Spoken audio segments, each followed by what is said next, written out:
கந்துவட்டி புகாரில் நாகர்கோவில் காசிக்கு 3 ஆண்டு சிறை தண்டனை விதித்து தீர்ப்பளிக்கப்பட்டுள்ளது.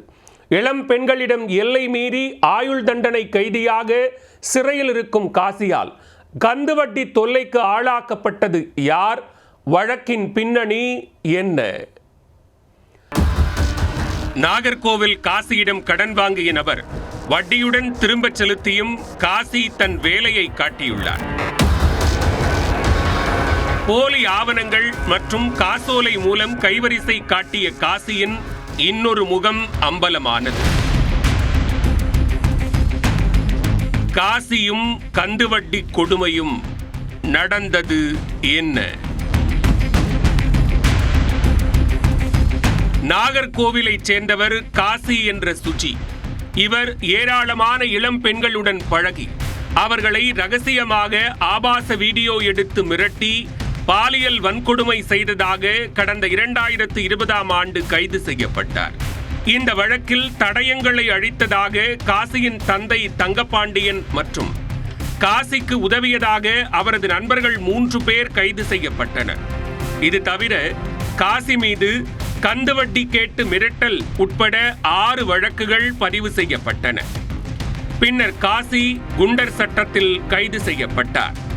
வடச்சேரி, நேசமணி நகர், நாகர்கோவில் அனைத்து மகளிர் காவல் நிலையம் உட்பட பல்வேறு காவல் நிலையங்களில் இருந்த வழக்குகள் அனைத்தும் சிபிசிஐடி போலீசுக்கு மாற்றப்பட்டது.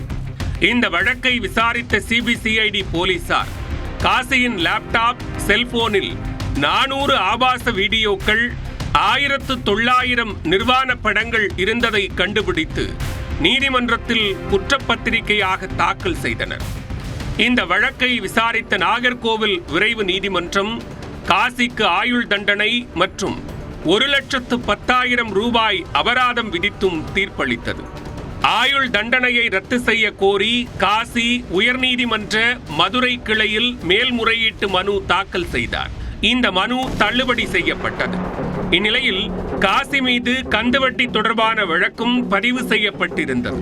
நாகர்கோவில் அலெக்சாண்ட்ரா பிரஸ் ரோட்டை சேர்ந்த டிராவிட் என்பவர் தன்னுடைய தொழில் தேவைக்காக காசியிடம் 2 லட்சம் ரூபாய் கடன் வாங்கியிருந்தார்.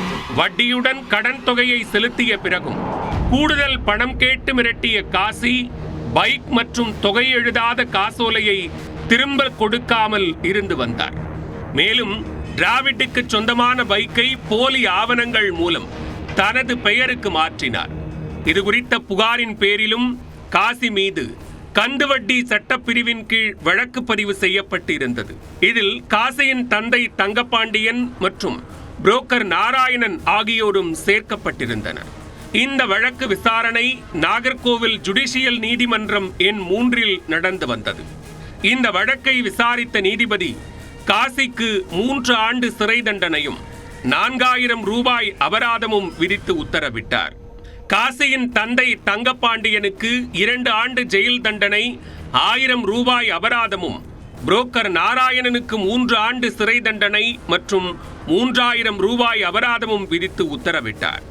இந்த வழக்கில் சிபிசிஐடி போலீசார் 35 சாட்சிகள் மற்றும் 88 ஆவணங்களை தாக்கல் செய்திருந்தது குறிப்பிடத்தக்கது.